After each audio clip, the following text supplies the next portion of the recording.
Hi, I'm in the sanctuary today seeking some sanctuary.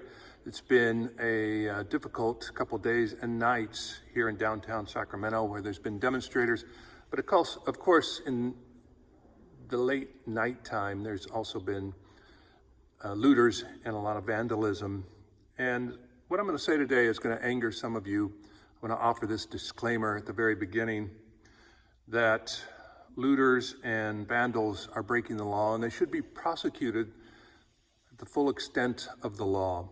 But I want to reflect on something with you, and that's something I saw recently on the website, the satirical website, The Onion. It said this: calling for a more measured way to express opposition to police brutality, critics slammed demonstrators Thursday for recklessly looting businesses without forming a private equity firm first.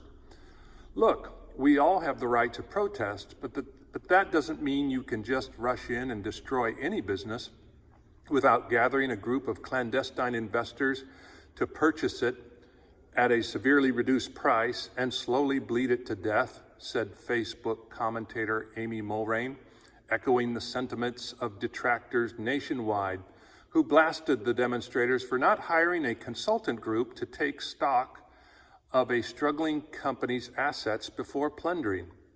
I understand that people are angry, but they shouldn't just endanger businesses without even a thought to enriching themselves through leveraged buyouts and across-the-board terminations.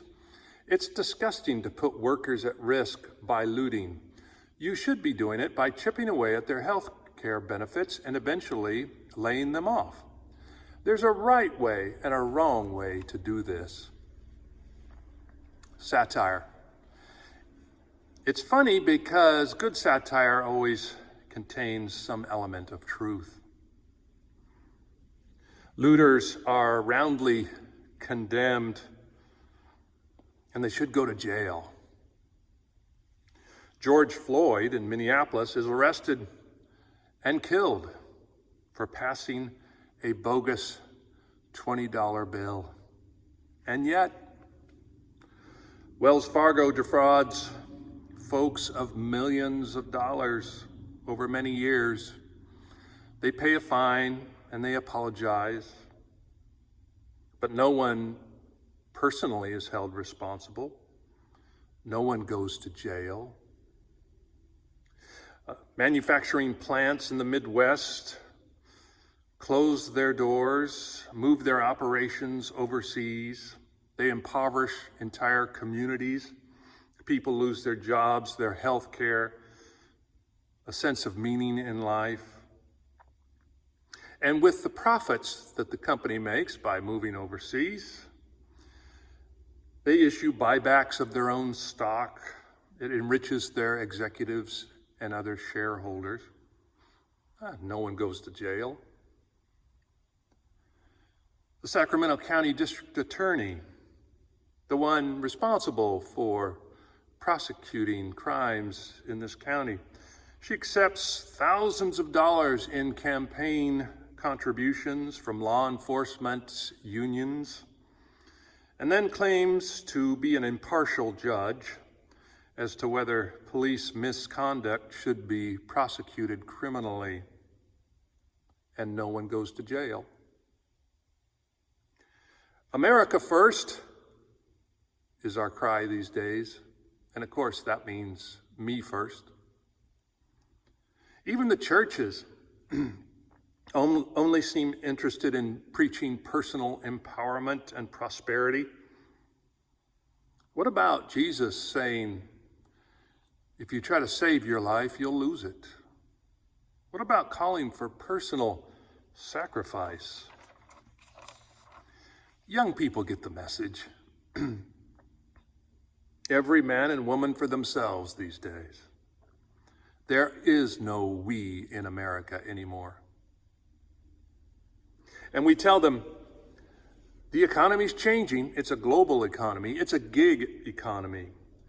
You're going to need to go to college. You're going to need to get educated if you're going to survive economically and in every other way. And then colleges, of course, make education very, very expensive. The price of college goes up exponentially. But of course, there's financial service institutions that come in and offer to give loans to students. They're very easy to get. And so students leave college in debt up to their eyeballs. They get out of school, and if there's a job, it's either on the East Coast or the West Coast or in some big city where it's insanely expensive to live. And if you don't go to college because the community you live in didn't have schools that could prepare you to go to college, or if you don't have the intelligence, or if you just don't have the inclination, well, then you're screwed. You're either living in your parents' basement or you're living out on the streets. Young people see what America has become. Get what you can and screw everyone else. Looters are just playing the same game that they play on Wall Street. It looks a little uglier because there's smashed windows involved. And the stakes are lower, of course, but it's the same game.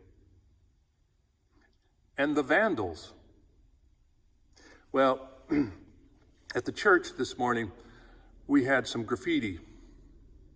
It read, "Revolution." Well, at least they know what we need. God be with you.